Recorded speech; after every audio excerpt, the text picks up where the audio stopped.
Hey, I'm Seth Hawkins. Welcome to the CedTalks Podcast. My guest today is a student at the School of Visual Arts in Manhattan, New York. She's a very creative individual, someone who's persevered a lot in her life, and I'm proud to have her right back on the show again today.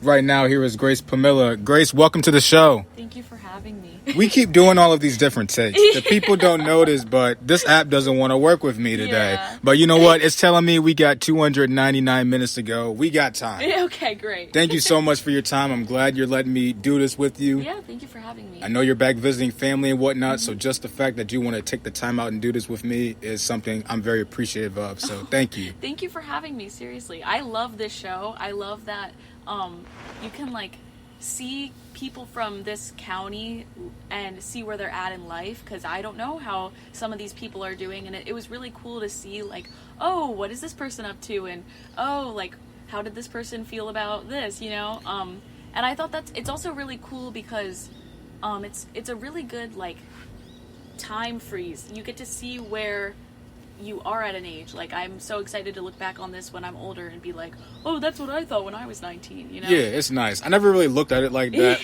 giving people the opportunity to kind of talk about their lives and stuff like that. Because originally this plan was just to do my family. Yeah. But I wanted to see how far I could take it. Mm-hmm. So I was like, all right, I probably need to start reaching outside of my social bubble, interacting with people. Yeah. And so that's what really helped the podcast grow, having different unique perspectives on life and having them all come together because we all want the same goal of just growing and developing. Totally. I think that also in this age of new media, and we're all using phones to document our lives, there isn't long-winded things to show for people. I think most of them have 10-second Snapchat stories or TikToks now and stuff. So exactly. To have something like this, a podcast where they can just hear how they talked and what they thought, I think it's really cool. Yeah. What are your thoughts on social media? I'm somebody who is not as much of a fan of it, but I know it benefits people. Yeah. But sometimes I get stuck in that rabbit hole of being involved in it. So what's your take on it? How do you feel about social media? I think it's a blessing and a curse. I think that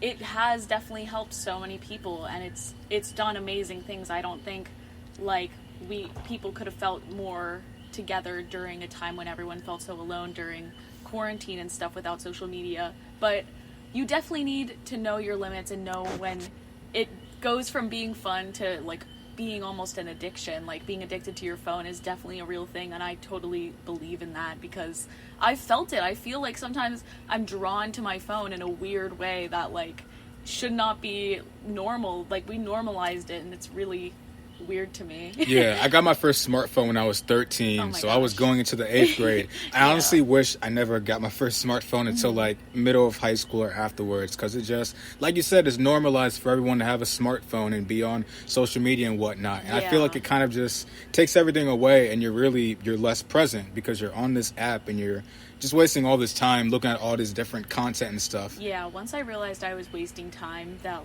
I could be using to do to benefit myself in another way, I reevaluated everything. Yeah, because prior to the shutdown, you would always see people on Twitter, Snapchat, Instagram in class. Mm-hmm. Even when you're driving, people are on their social medias. Oh, yeah. And it's just so distracting, but it is a blessing, like you said. Yeah. Because even with the podcast also, it allowed people to kind of, see how people were doing and stuff like that and listen to them. It gives so many people platforms, good and bad. That's it's a catch-22, Yeah, exactly. You're someone who's kind of big into renovating, which is something I didn't know about before talking with you. Yeah. Talk to me about that. How much of a thrill do you get out of building stuff? So I started building things, I guess, when I started doing theater my sophomore year of high school, and I just did it to get a credit for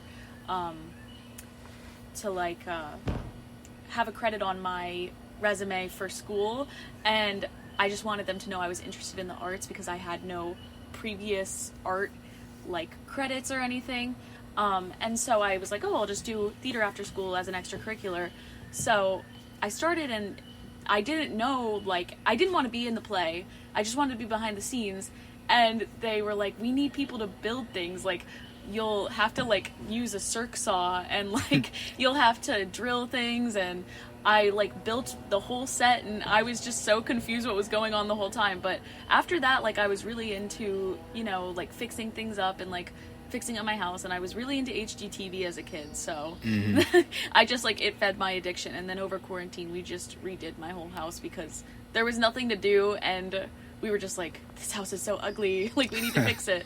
Yeah, do you still watch Fixer Upper? Is that your show? Oh my gosh, no, I haven't watched it in forever, but I love all of those shows. I love Joanna Gaines, and I forgot what her husband's name is, but I love that show. I love Property Brothers. I love all of those shows. House Hunters. Yeah, my grandparents love those shows. Yeah. It's like when they're not watching Westerns, they're sitting there watching their house building shows. Yeah. We were talking earlier about The Sims, and like I didn't know people Oh still played The Sims or even liked The Sims. Like I thought I was in my own little bubble. So it's like it's nice that somebody can relate to me. I love The Sims. Me and my roommates just recreated our apartment on The Sims, and it's scary accurate, and it's so weird because then we made ourselves, and it just is so scary to see, like, me in my apartment, but like a low resolution version, and it looks like me, but it was just weird. At what age did you start playing? Oh my gosh, I don't even know. Probably like I saw my sisters playing Sims 2 when I was younger. Yeah. And then I think I got Sims 3 when I was like 11 or something. Mm-hmm. And then I got like my friends addicted to Sims, and we all just would play Sims, and it was really bad. Exactly. Like my Yeah. aunt would never let me download it because it takes up so much space on your computer Yeah. and it messes stuff up. But It I would definitely does. I would download it regardless. Like people would tell me not to download it, I would download it regardless. Yeah. Because I was obsessed. No, Wait, go were you- ahead. I was gonna say that my sister, like when she would play Sims 2, I was like 4, and I'd like beg her to like let me play. And then one day she was like, "You can't play. The computer crashed because of Sims." So I totally know what you mean by like your computer just like starts breathing really heavy, like and like everything's terrible. That would with be it. the worst. I'm talking about this podcast Yeah. crashing half the time. You're putting in hours of work on The Sims and it just crashes, Yeah. and you're just like, you just shut the computer. Yeah, It's like, what's cry. the point? Yeah, but like, what do you think of like The Sims 4? Because I've heard like lots of bad reviews about it. Yeah, I'm not into it. I'm a big Sims 3 OG fan, but my roommate only had Sims 4. So when we recreated the apartment, we had to do it on Sims 4. I think I was mean to my roommate when I was like, really? Like, I gave him sass back. I was like, are you really going to do this right now? Like, why don't you have Sims 3? This is embarrassing. Yeah, exactly. I was joking. But I think Sims 4 is better like building content on there versus Yeah. Sims 3, but Sims 3 is a classic. Yeah, you can't mess with the classic. Exactly. All the songs are Yes. so good. I found like a playlist on YouTube, and that's my studying music. Totally. Right. Talk to me about March 2020 when COVID first happened. You know, how did that affect you from a mental standpoint? So, I had a really weird outlook on this because my dad is a doctor, and like that's all you kind of wanted at that time was to talk to a doctor and, you know, understand like what's going on and be able to just have a doctor on hand. So it was really great and comforting in that aspect, but it was also really scary because he'd have to go to work every day, and like we didn't actually like physically be in the same room for like a couple months because we didn't know if he would have COVID, because like you didn't know how it was spread. Like people weren't even wearing masks yet, and I just remember like being trapped in my room when he got home and him being trapped in his room, and just like it was really hard for a while. And then when it got political, that was really weird because like I would see people like going out and I would yell at them and I'd be like, stop, you're gonna kill my dad. Like if you keep like going around and getting COVID, he's going to be treating you, and then he's gonna get sick because of you, and that's gonna like really like even if it like obviously not actually kill him, but like mentally he was just so drained. Like it was so sad to see him so tired all the time, and I was just so upset with people. And then they didn't care because it was in their politics that they shouldn't care. And then some kid from my high school like called me out of nowhere and asked me like, how do you feel like that your dad is getting a bunch of money from Big Pharma? And I was like, he's not getting any money from anywhere. Like if anything, he's working more hours and he's not getting any more money. Like he's just doing it to help everybody, to help you when you get COVID because you don't care, you know. And it like I just really was like, this kid does not know, he does not understand how this is working. He doesn't understand how doctors get paid. He doesn't understand like what's going on and how hard this must be for, like, he had no sympathy. It was really weird to see the lack of sympathy like from somebody to just call me like that and yell at me Yeah. for my dad helping, like, the community, you know? Right. It's very frustrating how people still don't get it. And we've been dealing with this for like 13 months now, and people still don't really understand the severity of this thing. Yeah. At least until they get it, or they get it and then they just keep doing what they're doing. Then they think they're immune, they think they're fine. And I'm like, you're, like, the long-term effects we don't know anything about. Exactly. It's really weird. And then, yeah, it was just really hard to see my dad during that time. Just sit back and be like, if it didn't get political, it would not have been this bad. Like, he always says that. He's like, it didn't, like, it's not, I don't know why there's a war on, like, science. Like, Yeah. It just doesn't make sense. Yeah, you live in New York also. So Yeah. how has that been for you in terms of COVID protocols? Are you still, on edge when you're out in public? So, I, like, when I'm home, it's really weird because I'll go out to my car and I'll immediately have my mask on, like, before leaving the door. But then coming here, I'm like, oh, wait, I live in the back of the woods. I don't need to wear a mask. There's nobody on my sidewalk, But in New York, you always have to wear, like, your mask when you're walking outside. I mean, it is weird because there are a lot of people not wearing masks now. I mean, today, I think the mask mandate got lifted by the Biden administration. Wow. So, yeah, we're moving in the right direction. That's great. But I just remember before that lift, I was really confused why people just, like, wouldn't wear their masks and stuff. Yeah, that was a really weird time. Yeah, exactly. Because I was in Baltimore a few weeks ago, and like every time I left the building, I would have to have like my mask on, which is Yeah. different because I live here and I live on a piece of land. So when I leave my house, I don't really have to wear a mask. Yeah. And there would be times where I would go into their apartment complex. And I'm like, crap, I need my mask. Yeah, I totally understand, like, forgetting. Like, my sister always forgets she is living at home right now, but she's moving to DC with her boyfriend in a couple months, but he lives in DC right now, and she's always like, I feel like an anti-masker when I forget my mask. It's so bad. Yeah. Most frustrating thing with like working with kids is like when their mask falls down. Oh. Because sometimes Do the they mask... wear masks? Are they Yeah, that they old have that to. they can? Yeah, it's mandatory. So it's like the mask sometimes is just so big for them, and it just falls down, and they don't realize it's falling down. Yeah. But it's like, pull your mask up. And it's like they pull it back up, and it's a Yeah. constant battle. It must be really hard to, like, take care of kids and have them wear their masks all the time, because that's just, like, a really hard thing. I feel like making sure kids are just, like, being okay in general is hard, but then having the mask added is probably another level of stress. Yeah, because at first they didn't have to wear a mask. So Yeah. we went through, that first period. They didn't have to wear a mask, even in the beginning of the summer. Yeah. And then when Governor Hogan changed that policy, and it's like, you have to wear a mask. It's like, what do you mean? I don't want to wear a mask. And then it's like, well, go sit in that corner by yourself. And they don't want to sit by themselves. So it's like, they have to wear it. Yeah, all my friends buy the little kid masks because they have, like, fun little prints on them. Yeah. Like, all my friends in the city have these masks, and they're like, they're too small for my face, but they're so cute. Yeah, I saw this face mask online, and it's Drake's album, If You're Reading This, It's Too Late, and it says, if you're reading this, you're too close. I want to get it so bad. That's so funny. Yeah, but, when everything was kind of going slow, everybody was in lockdown, how did you stay encouraged during that time period?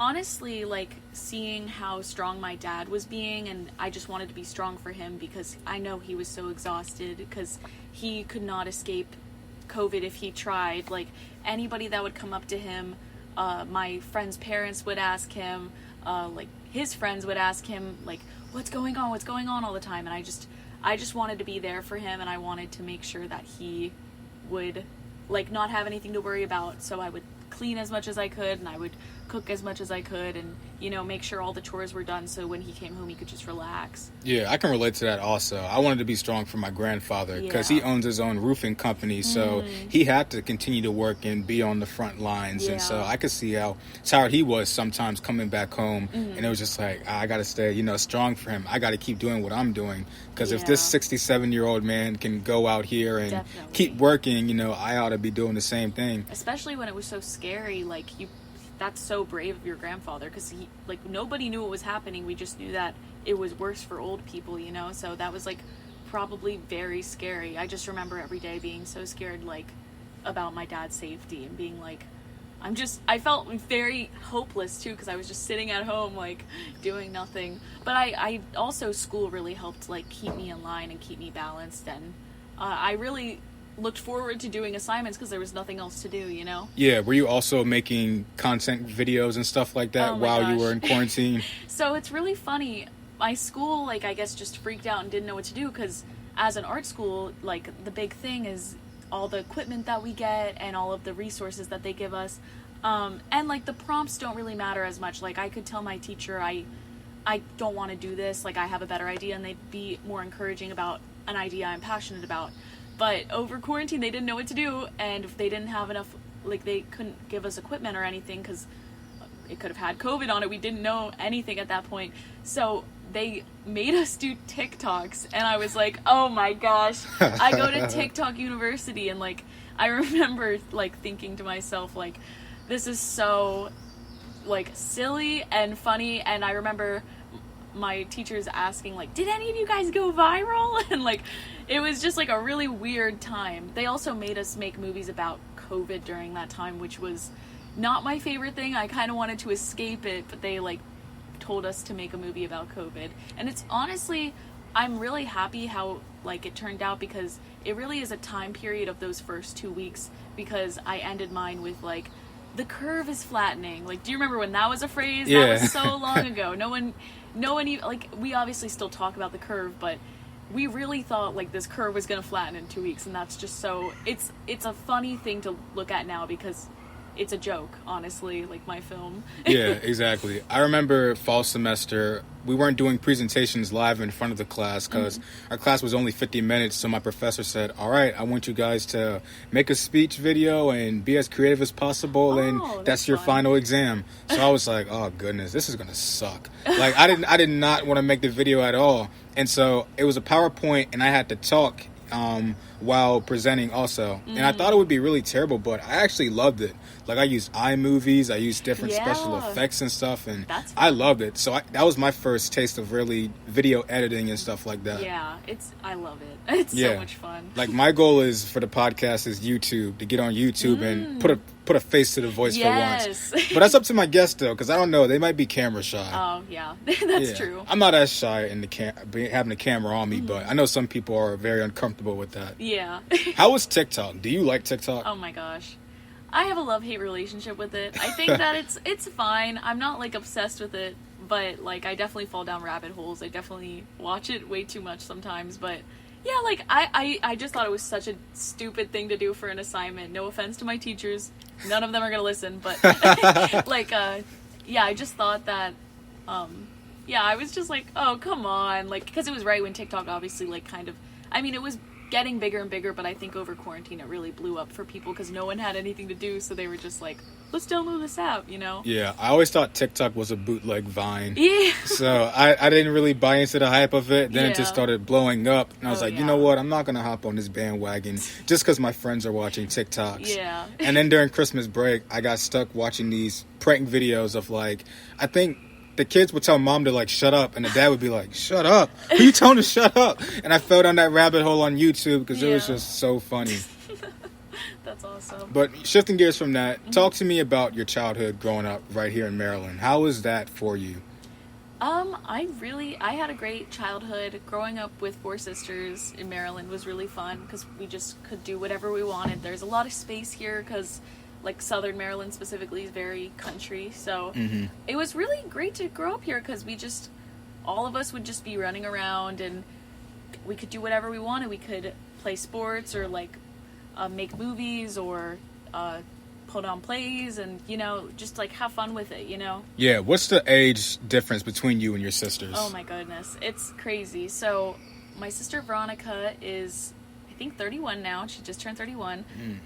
So that's a 11-year age gap. She's the oldest and I'm the youngest. So we have a very big age gap. And then Mary's 29 and then Maddie is 28, 27. She's 7 years older than me, so I think she's actually 26, and then Caroline is 25. So they're all, like, a bunch older than me. I'm very, very young compared to them. Yeah, was there ever a disconnect while growing up, or were you guys always as close? We're all, like, weirdly close because we all just have, like, the same value system, obviously, because we were all brought up the same way.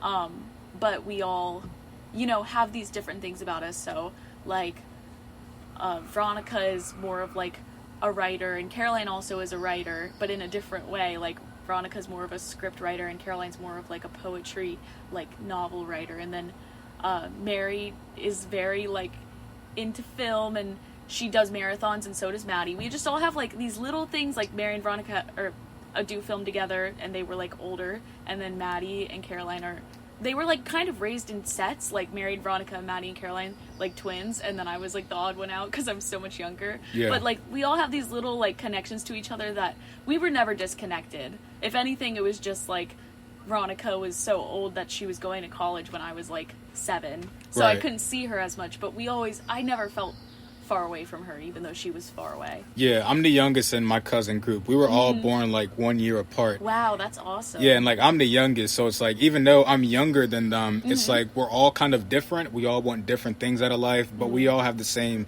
values, like you said, because we all came up together as a unit. So it's always nice to just have that, be connected with family. Yeah, definitely. When you think of the values that your mom, your dad, your sisters taught you, you know, what were some of the things that they taught you that you still carry with you today? So I think that, like, watching my mom, like, treat people, like, all in this way of, like, humility and, like, respect, whether it was, like, her nail person or her lawyer or, like, a person working at a grocery store, like, she all treated them on the same level. And so I always tried to do that, and, like, my sisters obviously did the same, so it was really easy to just copy them and, like, see what they're doing and understand that, like, this is how you should treat everybody. And then also, like, seeing my sisters grow up, Mary and Veronica are the oldest, and they weren't, like, outcasts, but they were definitely, like, more outlandish than other kids at their school. So seeing them go from, like, high school where they weren't, like, popular to going to, like, film school and, like, having, like, their differences make them really cool and make them unique, and coveted people that people wanted to be friends with and stuff, was really good to see from a young age, because I just knew that I just had to be myself and, like, not care what people thought around here, you know, because this is only, like, a temporary part of my life living here. So that was a really great thing, because now, like, I just never really cared about what people thought in high school, which I probably should have sometimes, but No. like yeah, it just made me, I think, more able to embrace myself. Yeah, there's something about that older generation and the type of hospitality and niceness that they have for others. Like, I can remember being younger and being out in public with my grandparents, and they said, "Hey, how you doing?" to a stranger, and I'm sitting there thinking, why are you saying hi to that person? You don't know them. Yeah. Even now to this day, I could be in the grocery store with my grandparents, and they're having a full-on conversation with somebody, and it's like, let's go. You know, we needed to get this, and this, and let's go. But that's how they were brought up back then. And so I always like that. Just to, like, be nice to others and start a conversation with people, you know? Yeah, even though I don't really do that. It depends on the day. If I feel like talking, I'll go and talk to somebody. It's hard with COVID too, you know? Yeah, so. exactly. Especially with the mask and stuff. It's like, I don't want to talk right now. Yeah, and you're like, should we get closer, or should we stay 6 feet, or what do we do? Yeah, funny story, actually. My church started letting us come back. So it's only once a month, but the first Sunday we did it, there were, like, different older people walking around, like, knocking on the car window. Hey, how you doing? Aww. How's everything going? And my mom, she's like a big COVID freak, and so she just, in her mind, she's thinking, can you roll the window up? Like, I don't want to be talking to these people right now. Like, go back in your car. Yeah. But that's always something I've liked, just always offering kindness to others, because you never know what somebody's going through. Definitely. And just what you say to a person can turn a person's day around. Yeah, I 100% agree. Yeah. When did you get into filmmaking? When did that all start for you? So, it's, like, always been a thing with me. My sisters are like older than me by 11 years, so when I was 1, my sister was 11, and she always was making films, and Veronica, like, was the starter, I guess, because she was the oldest and she had a camcorder. And there's actually this really funny film that we have, that, because I've been going through all of my films, we have, like, hours and hours and hours, probably 600 hours worth of footage of, like, camcorder tapes, and we're, like, digitizing them, so we're putting them from analog, which is, like, the physical version, into a digital format. And so we're going through all of them, and I found this one, and it's Veronica running around with a camera, and my dad goes, like, it's Veronica and Mary running around with a camera, and my dad goes, like, are you girls gonna ever, like, stop filming, or something like that? Put down the camera, I think, because they were also really young, and he was scared they were gonna drop it. And it's just, like, a funny film that we have now, because they're obviously the film business now, and it's just like, put down the camera, guys. We always say that now to each other. But yeah, I always did film. Like, I was always starring in my sister's movies when I was a baby. They'd make me, like, the supervillain or something, you know, like, make it a little funny. But yeah, I just kind of started copying them around 3rd grade when I remembered that we had camcorders and that I could use them, and I just forced my friends to make movies. Yeah, I think I told you yesterday. Yeah. My great-grandparents, they had the big camcorders from the 60s and 70s, and So they always cool. carried it around. So even now in 2021, that is now digitalized, and we can watch it on the DVD. Yeah, and that's awesome. Funny story, like, I don't know who was holding the camera. It's probably one of my aunts and uncles. Yeah. And they put the camera on my great-grandmother, and she just flashes a big smile on there. And then there's my great-grandfather. He's just like, moves his hand like, get me off camera. Get out. Yeah, like, That's funny. stop recording. Yeah, that's awesome. But it's nice, like, to see that stuff from, like, almost 50, 60 years ago, just to see how everything has changed. Yeah, because they lived in the county, right? Yep.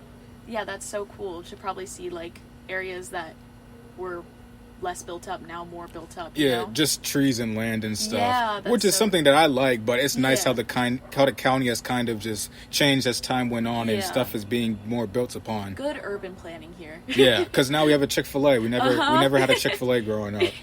What were you saying? Oh, I was going to say, over quarantine, my sister's boyfriend was living with us, and whenever we go into town, he'd see the Panda Express gonna open, and he just texted me, like, the other day and said, hey, did the Panda Express ever open? And I was like, oh my gosh, yes, it did. It was just really funny to think about. I don't like that Panda Express. I think I've been there like a handful of times. Probably because I got my wisdom teeth out and I was just eating the chow mein noodles. Because I couldn't chew on anything, so it's just bad flashback memories. Yeah, I had a bad experience with Panda Express. Me and my friends went to Six Flags, and that day was just terrible because there was a tornado warning, so we had to leave early anyway, but it was so hot in there, and then we just had the most disgusting Panda Express. We were like, never again. I actually haven't eaten it since. Wow. Are you a picky eater, or are you someone that it doesn't matter what you eat? Yeah, I'm kind of both. I honestly don't care about anything, and I will eat it, but I prefer not to eat fish. That's my one thing. I like fish. You like fish? Yeah, I like I'll fish. tell people I'm just allergic, and then they, Yeah, I'm a picky eater, but I'm opening myself up to different things. Mm-hmm. My family gives me crap because I don't like my food touching. Oh. And they just think I'm not part of the family. They just think I'm weird. That's I don't funny. eat crabs or anything like that. People just look at me funny, but that's funny though. I always ask people what kind of food interest do they like? I don't like fish, but I will eat it. If my friend gets sushi and they ask me if I want some, I'll be like, sure, I'll have some. Right. I've been looking to change my style up, or variety to grilled and baked. I'm trying to stay away from the fried foods. Yeah. More healthier. But talk to me when you do your films and stuff like that, do you like being behind the camera more, or do you like being in front of the camera? Which do you prefer? Oh, I definitely prefer being behind the camera. I cannot stand seeing myself. I just did a short film the other day where I had to edit myself on camera, and it is just so agonizing to see, honestly. I really can't do it for some reason. I don't know what is wrong with me, but I'm less of a actor or a performer. I'm just more of a person behind the scenes. Yeah, I think I could be both, but I don't like looking back at my performances. Yeah. When it comes to the podcast, I never listen back to Really? episodes. I'll probably listen to snippets and clips of Yeah. it, but a full-on episode, I can't do it. I can imagine it would be a lot to listen to all of your podcasts. Yeah. So many now. Yeah, I know, and I'm very critical of my work, so it's if I listen back to it, I can get really, frustrated, or I'm Yeah. you should have did this, and this. That's and I just, exactly how I am. Yeah, and again, I get in my own head, and it's I try not to listen back to it. As long as my guest had a good time on the show, then that gives me that validation that, okay, I did a good job today. Yeah. Yeah. Shifting gears from that, talk to me about your other hobbies that you like to do. What are some things that you like to do besides film? So I was really into music production for a while. I almost went to school for it, but it's an intense field to go into, and there's just a lot to learn. I remember our teacher, Mr. Boyer, used to say it's like learning another language, and it really is. It's a lot of work, and I barely remember it now. But I took music theory classes in high school, and I did chorus and stuff because I was just really into music, and I also was really into like surfing. I've been starting to surf recently with my sister. Yeah. We only live like an hour away from the water, maybe less now, because we have a car.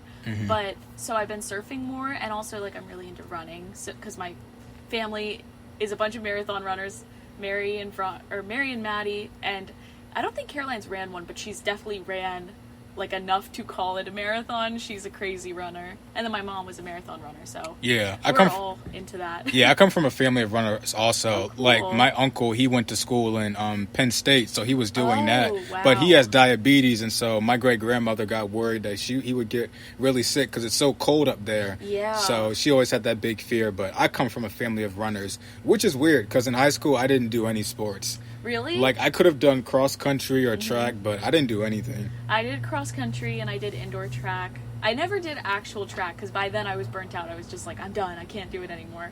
But yeah, it was so much fun. It was like probably one of the like happiest I was when I would do cross country, and like I had a goal. I was trying to always run faster, and I was motivated, and my coaches would push me. So yeah, is there a difference between cross country and track, or is it pretty much the same thing? So cross country is you have to run 3.25 miles or something. I think it's that, but it's basically just around 3 miles. And you're running on, instead of like a track, you run on like a terrain. So like you run in the woods basically. So it's fun because you just kind of are running in the woods, and you're trying to go as fast as you can on this weird loopy path that you just learned, like, because you don't know, like, every path is different, you know. Ours at Huntingtown was, I think, the second hardest one in all of Maryland or something like that, which is pretty cool, but it sucked to do during practice because it's the second hardest one. You just have to like run up those crazy hills that are at Huntingtown. So yeah, funny story. I remember after driver's ed at Huntingtown, I went outside just to go on the cross country trail with my one friend because we're just walking on the trail, just chilling and whatnot. It's a fun trail. It is a fun trail. Like I've only been on it once, but it's really long, but it's really fun. Oh my gosh, yeah. But as we're walking, somebody's on there practicing, and we almost got bulldozed and ran over. And dude just ran past us. He's doing his thing. Yeah. I felt so bad because as a runner, I never like to be distracted or taken away. You know, I just want to focus and do my thing. But I always thought that the cross country trail was very unique. Yeah. And I love the trees out there too. Yeah, it's a very beautiful thing. But so the difference is that, and then track is more of just like running around the same track. And it's, I think, less. I think the most you can do during track is 2 miles, which I always had to do because I did cross country. So they were like, oh, you can do the 2 mile. It is terrible, especially indoor track, because the indoor tracks are smaller. They're, instead of like how big our track is, like it's half of that, so you have to run like double the amount of laps. It was so bad. Yeah, my biggest fear of sports in high school is just burnout because I'm so passionate about my schoolwork. And I'm a very slow learner. Like I get stuff, but it takes me a while to really pick it up and for me to connect with it. So I always wanted to focus on my schoolwork, and so having to stay after school, then leave at 5:30 or 6 o'clock in the evening time, then to eat dinner and go back home and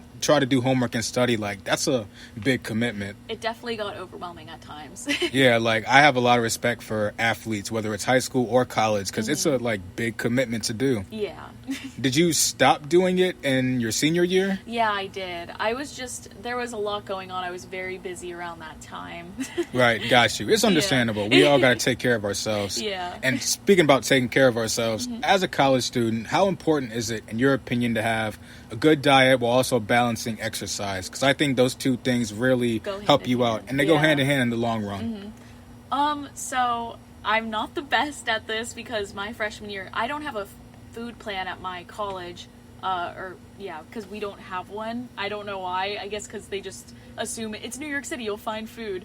But I just ate at McDonald's every day my freshman year, and it was terrible. I'd go to the gym. We had a gym in my building, but I was so, that's not good fuel to run on when you're doing a workout, you know? Yeah. So, I mean, I actually told my sister this last night, and she was like, what would you get? And I was like, well, I'd get a smoothie. And she's like, oh, well, that's, kind of healthy, but, it's still McDonald's. It doesn't matter, you know? It's disgusting. You should not be eating McDonald's for every meal. I actually saw a video recently, and it was you spend so much money on your clothes.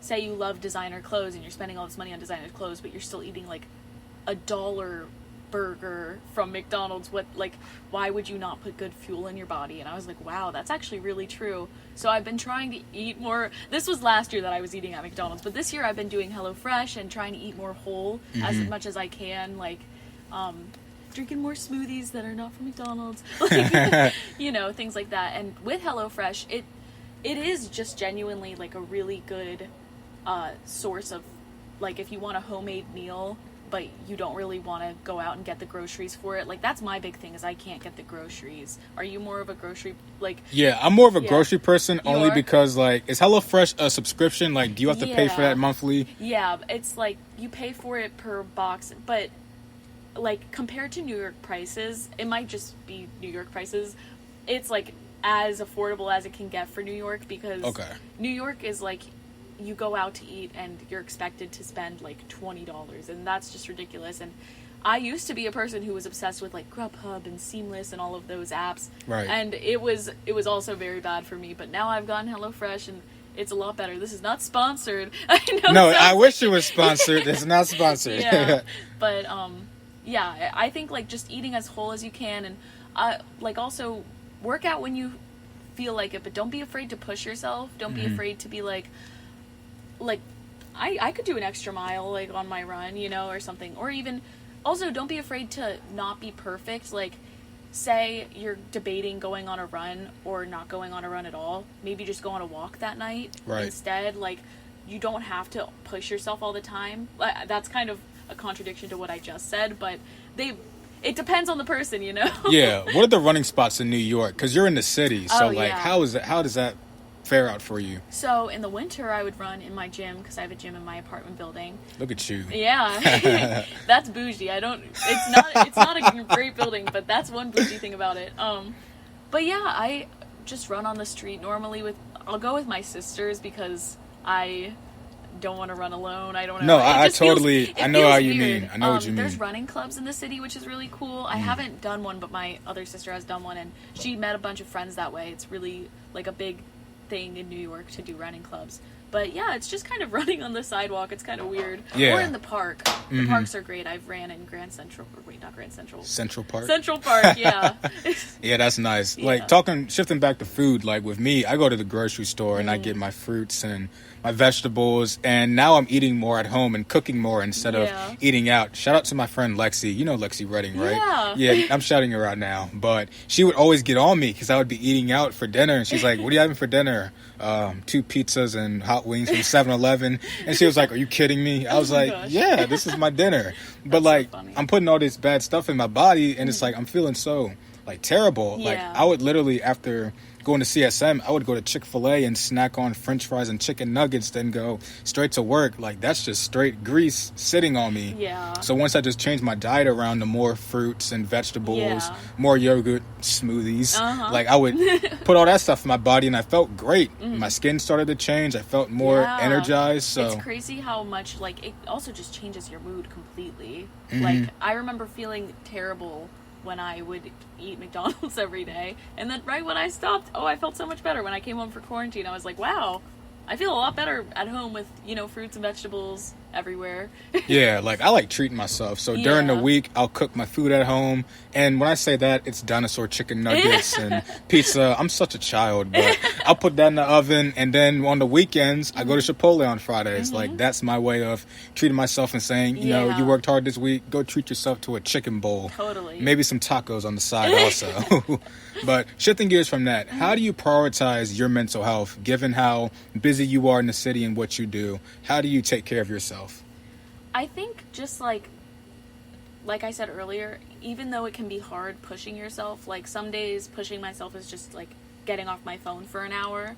But now that I'm in a better place, I think that pushing myself means texting people I don't normally talk to on a daily basis, talking to old friends and catching up, and just making sure the people that I care about in my life are doing good, and it's also always upkeep. It's never I did everything I could do for my mental health today. No, there's always something you can do. You can, if it's even just as simple as cutting your nails or something, just because the mental and the physical are so similar. They run together for a reason, Right. So like just making sure that you're like doing good both mentally and physically, I think is the best you can do. Like the best I felt physically was when I did cross country and I was pushing myself and I had goals, you know.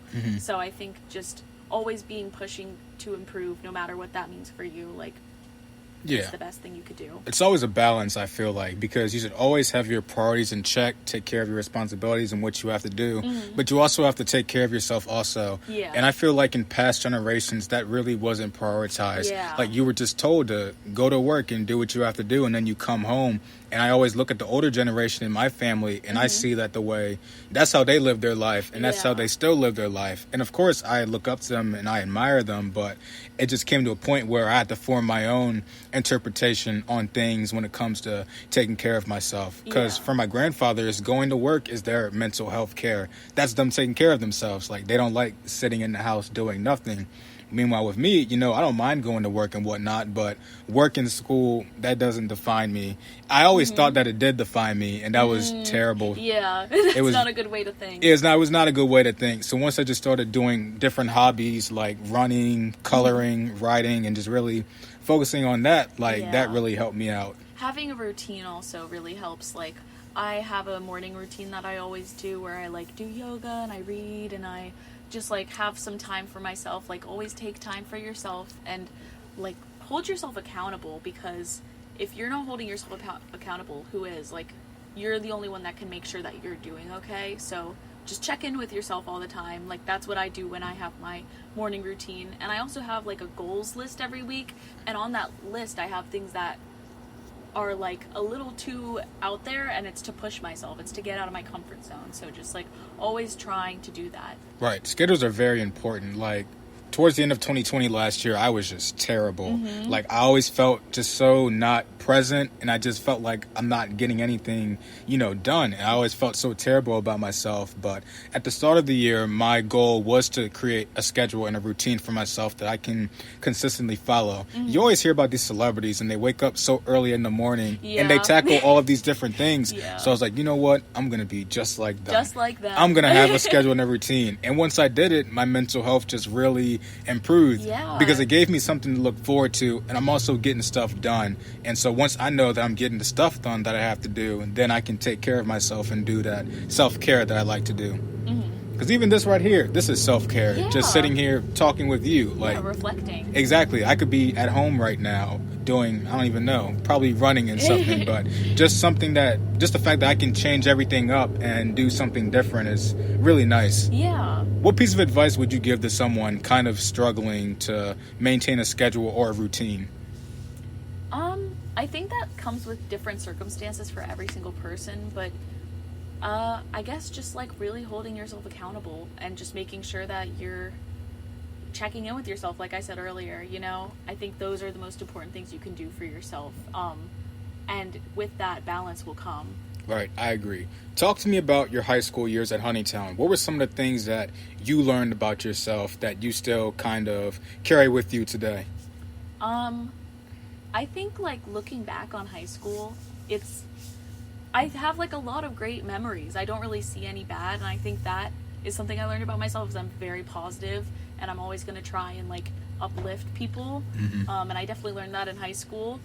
I don't know. I think that I had a really good time at high school, and I just don't remember the bad, which is a blessing, because I know a lot of people regret their high school experiences or wish it never happened, you know. Right. Everyone's always like, oh, high school, you know. I know so many kids at college who hated high school, and I just am happy that, like, it wasn't great, it wasn't perfect, but it wasn't, like, I don't remember it being terrible, if that makes sense. Like, I don't remember the drama, and I don't remember the stress from homework, and I don't remember, like, how the teachers would behave sometimes, like, in weird ways that were not okay. Right. But, like, for the most part, like, I'm really happy that I do just remember it as, like, a good experience overall. Do you have any favorite teachers that you had looking back on it, or were you not very mindful of them. Hutzline and James all the way. I love them so much. Yes. I had Hutzline on the podcast. Yes. Shout out Hutzline Shout if you're listening to this. Yeah. She taught me a lot. Like, I really think she helped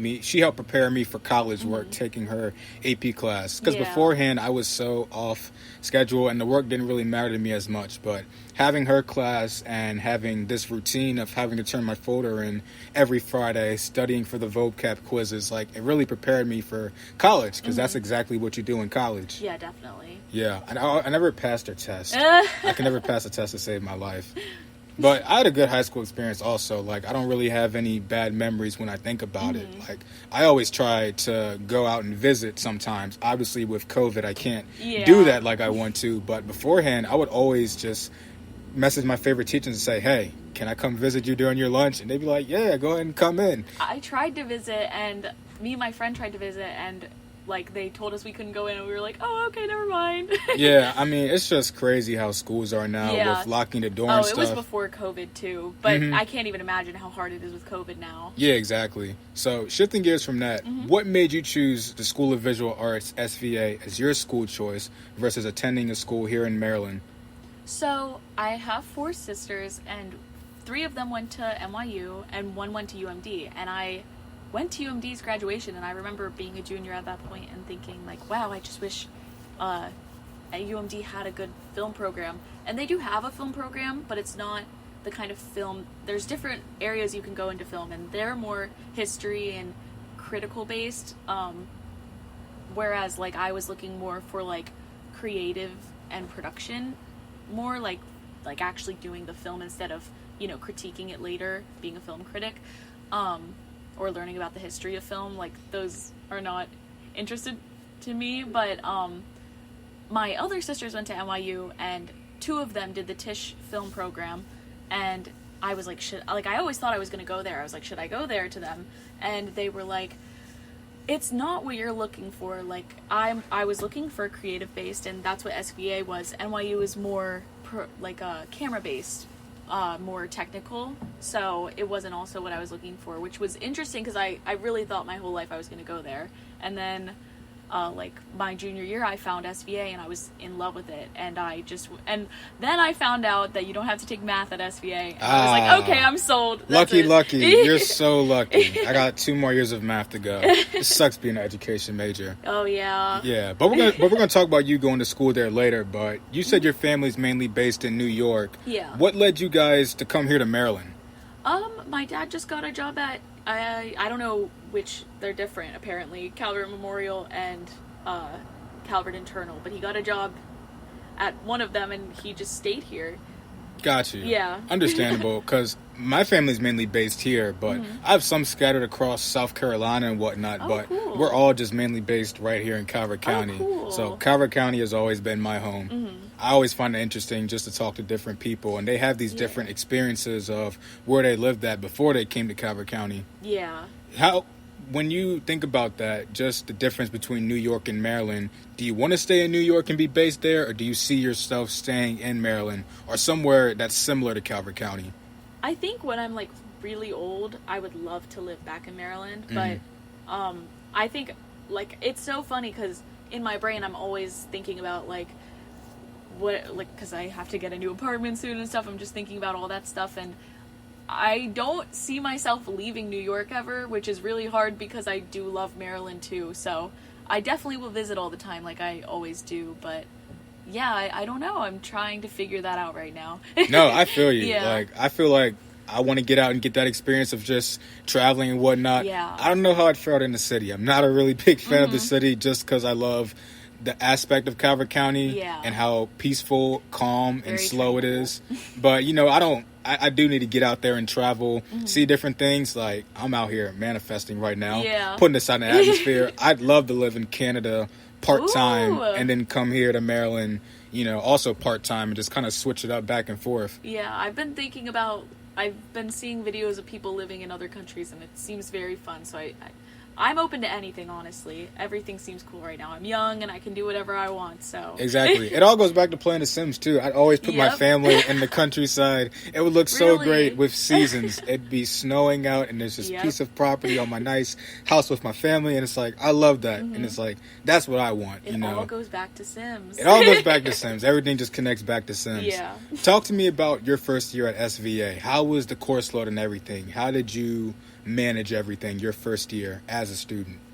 My first year was pretty easy, like course load wise.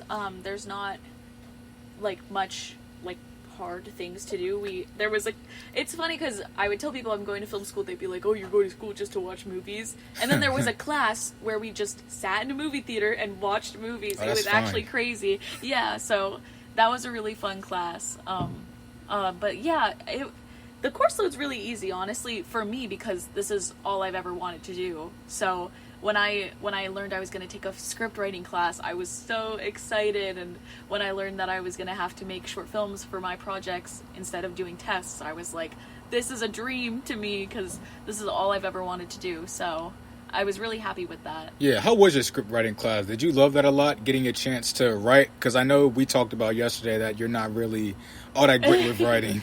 Yeah, so I'm not really big of a writer, but that script writing class, nobody cared. It was insane. Like, I actually was one of the better writers in that class, and that's saying something because I'm not a great writer at all.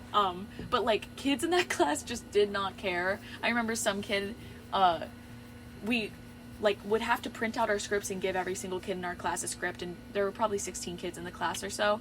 And so I would print mine out and give mine out, and then the kid after me had his, and he was like, well, it's actually just on my phone.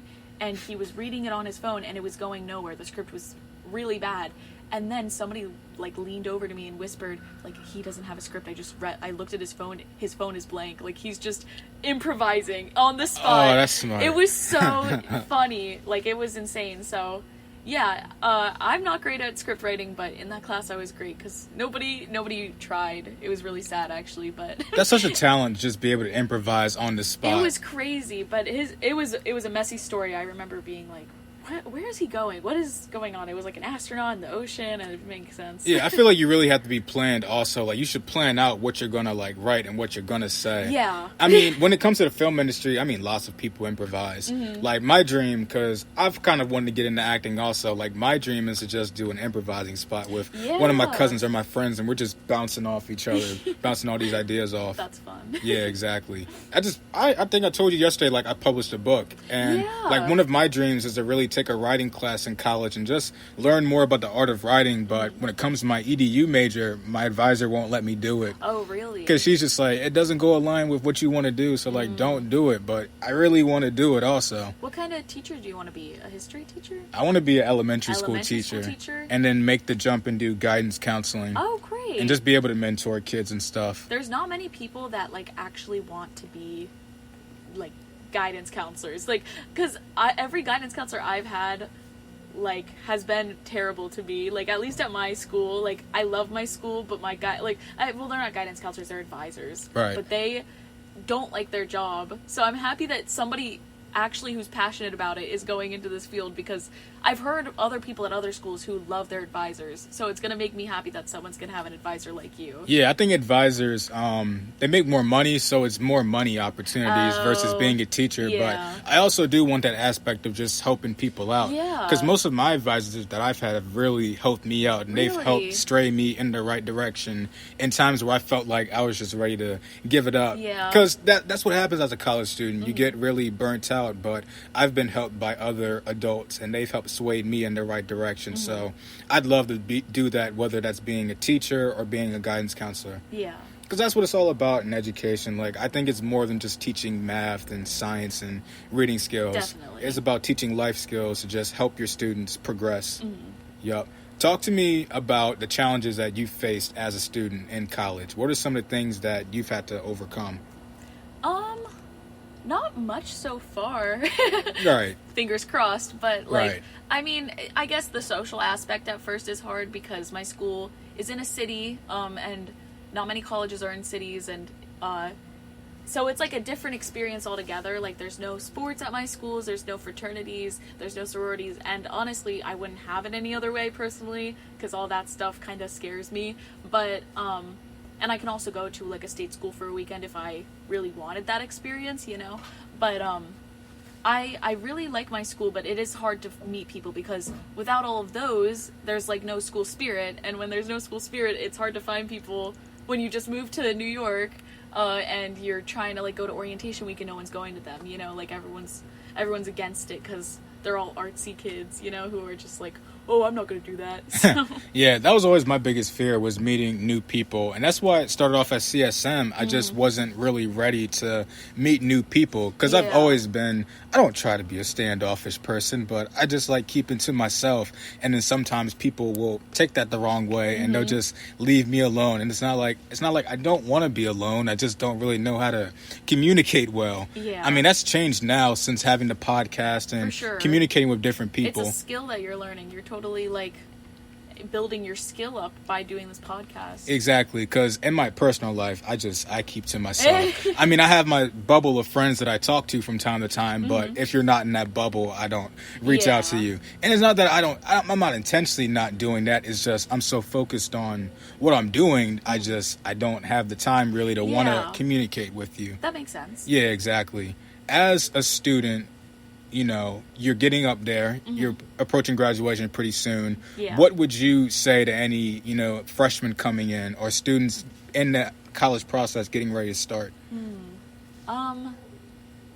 Just have fun with it. Don't be so scared. I remember being, like, nervous and, like, scared that I was gonna not make any friends. Like, you're gonna make friends. That's, like, it's just inevitable. You're gonna be there for a year, and like, a really cool thing that you're gonna be able to look forward to is, like, when I was a freshman, I just remember meeting these people for the first time, and now 2 years later, they're, like, my best friends, and it's so cool to see that, like, we have that year foundation from freshman year, and it's now 2-year foundation, and every year it's just gonna add on, and I feel like the more that I know these people, like, the closer we're getting, and the more that they feel like more like my hometown friends, you know, like, they feel like I've known them my whole life, even though I've only known them for such a short amount of time, you know? Right, absolutely. How do you feel that you've grown as an individual when you compare yourself from, let's say, your high school years to right now? How have you really matured since then? Even, like, I've matured since quarantine, I would say. Like, before quarantine, I was, like, very immature, I would say, and I remember being scared to live in New York full time, and I just was nervous about, like, a bunch of things that just didn't actually matter. And then over quarantine, I just completely did a 180. I now live in New York. I'm a resident of New York now, and I have an apartment, which I never thought I would have. I thought I would be in a dorm this year, and I have a car, which, for people that know me, like, I used to be known for not being able to drive and asking everybody for rides. So, like, it's just, I feel like I'm just a completely different person now. I don't know. Right. Why did you not want to drive? Did you have a fear of driving? Oh my gosh, I wanted to drive. My dad wouldn't take me. He was like, I'm too busy all the time. I was like, no, just give me your license. Give me my license, and then I won't have to complain anymore, and then you won't be busy because you won't have to drive me places. Yeah, it was messy. It was very hard for so long. I remember my senior year, I refused to take the bus home. So I would be like, Dad, I don't care if you get out of work at 5 and then you have to pick me up. I will wait as long as possible, because I'd get dropped off at the front of my neighborhood, and that's like a mile walk or something crazy. I was just like, I can't do it anymore. So my senior year, I put my foot down. I thought I would push him to the point where he'd get me my license, but it didn't happen until after high school for me. Wow. When did you get your license? I got it immediately, probably. Nah, the month before senior year started. Oh, cool. Because all my friends are younger than me, so they were all driving the summer going into our junior year. Yeah. So I'm like, you know what? I really want to drive. Like, I want to try this out. So I got my provisionals sophomore year, and I'm driving with my dad, but I was a terrible driver. like I said earlier, I'm a slow learner, so it takes me a while to pick up on things. And I think I messed up his tires, and for 6 to 7 months, he wouldn't let me drive with him. So I'm sitting here, all of my friends are getting their license. You know, I'm sitting here, I'm like, I'm tired of riding the bus in the morning. Like, I want to get my license. Yeah. So eventually we started driving together and we practiced. But when it came to backing into spots, I could not do that to save my life. Yeah. Well, when I took the test, I don't know if they changed it like your year or the year before, but I could, like, on the test I didn't have to do a parallel park. Yeah, they changed that. And I was like, wow, like, I'm so happy I don't have to do that on my test. And then I moved to New York with a car, and now I have to parallel park every single day, and it's fun. I'm actually good at it now. Yeah. Like, it's not terrible anymore, but yeah, it was... Like, learning New York parking and stuff is a stressful game. I bet. It's really a game because they have these signs out that are, like, so hard to understand, and you're just like, what am I doing? Where am I going? Right. I've only been to D.C. once, and that was stressful in itself, trying to parallel park. Oh my gosh. D.C.'s the worst to drive in. It is. And that was all for a stupid art project that he gave me a C for no reason. Oh, no. I hated that. I'm sitting there trying to back in because we all wanted to go to Chipotle. Yeah. But I couldn't get into the spot, and finally I just drove up. And they're like, Ced, what are you doing? It's like, I'm not doing it. I'm stressed out. I'm not going to get in an accident. We're just going to go to the one in Dunkirk. Yeah. But it was very, like, stressful. And I failed my test, like, twice. Oh, my gosh. All because I couldn't back into those cones. Oh, yeah. And we went all the way to Loveville twice. Yep, Loveville. That's where I went. And finally my dad was like, this is your last chance. Like, I'm tired of taking off work. I remember I waited till, like, the last week my provisionals was, like, good till. And then I got my license. It was terrible because I was, like, stressed that if I didn't do it then I was never gonna have to get my provisionals all over again. It was gonna be terrible. Yeah. Did you get yours your senior year, or was it after you graduated? It was after I graduated. It was insane. Like, my friends drove me everywhere for so long. It's nice when you drive because you have that independence. Oh yeah. I never want to depend on people. Life, like, that's what I'm saying is I just feel even different from that because, like, I was so dependent on people like my whole life because of that, and then right when I got a car everything was different, and now I'm not dependent on people, you know. Do you like being independent in terms of, like, taking care of yourself and doing what needs to be done on your own? Oh my gosh, yeah. Sometimes I'll, like, lay in my bed in, like, my apartment and I'll be like, I don't have, like, a kid to care for right now. Like, that's such a good... My roommate has a cat, and I was like, I don't have a cat. Like, that's my roommate's cat. Like, I don't have to do anything. I don't have anything to care for, just myself, and that feels so good right now, you know? Yeah, I feel you. I'm the same way, because it's like, I want so many things. Like, I want this. I want all these things, and it's like, I just have me. Yeah. I just got to take care of myself. All I got to do is get good grades and go to work, and that's it. Exactly. I love that for some reason. I don't know why. Like, there's just something comforting in it. It's weird because, like, a lot of people that we graduated with, they're either getting married or having kids right now. Oh my gosh, yes. And it's almost like the norm, and everything is, like, changing, but it's like, I couldn't even imagine. Yeah. I got a call from my friend the other day, and she was just like, hi, I think I'm gonna get married soon, just letting you know. You might be in the wedding. I was like, oh my gosh, what's going on? Like, this is insane. Yeah, like, one of my oldest friends from school texted me that he was having a baby. I was like, oh, okay, congratulations. Yeah, it's really crazy. My first boyfriend ever, Joey McCarthy, is having a kid. Congratulations, Joey McCarthy. We dated when I was like 3. Oh, that's funny. Yeah, literally my first boyfriend ever. Wow. I was like, wow, that's awesome. Yeah. It's 2021 right now. As we're going through the year, I'm big on manifestation. What are some of the things that you would like to accomplish for yourself before this year wraps up?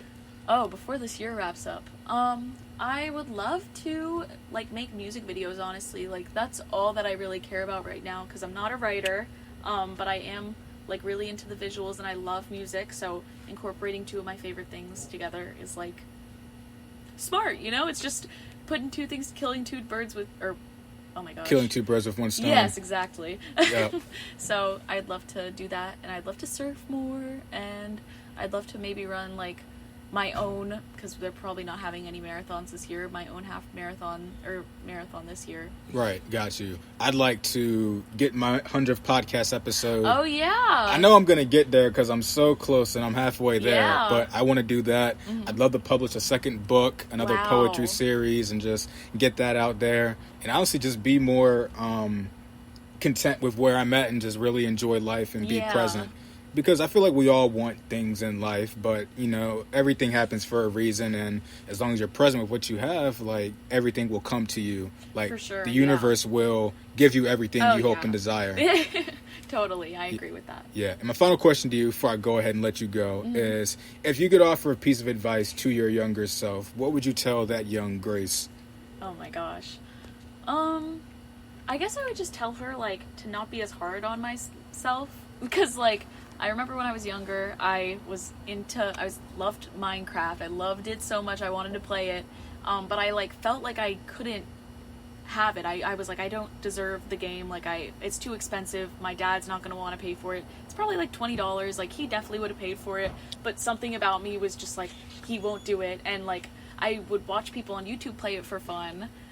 Instead of actually just asking my dad to buy the game, which is so stupid because I, like, would just watch these people play. Honestly, I was lazy, so it worked out in the end. I didn't really need the game. But it is, like, I think that shows in my brain somewhere that, like, I felt like I didn't deserve to have fun. I felt like I could only watch people have fun. And just to, like, remind myself that, like, you're the one, like, you're experiencing everything, so you are allowed to have fun. You deserve to have fun is, like, a really important message to tell myself, you know? Yeah, no, I agree. I always had that mindset as a kid also. It's like, I don't deserve these good things. Yeah. Even when I started the podcast off, like, this was just a dream. And then once I started the account and I was done having family on here, I was like, well, you know, what makes me so deserving of having these people with all these followers on social media? They seem so popular. Yeah. Like, why would these people want to spend time with somebody like me on my show? And I had to get out of that mindset because it was like, I deserve good things. Yeah, you do. Everybody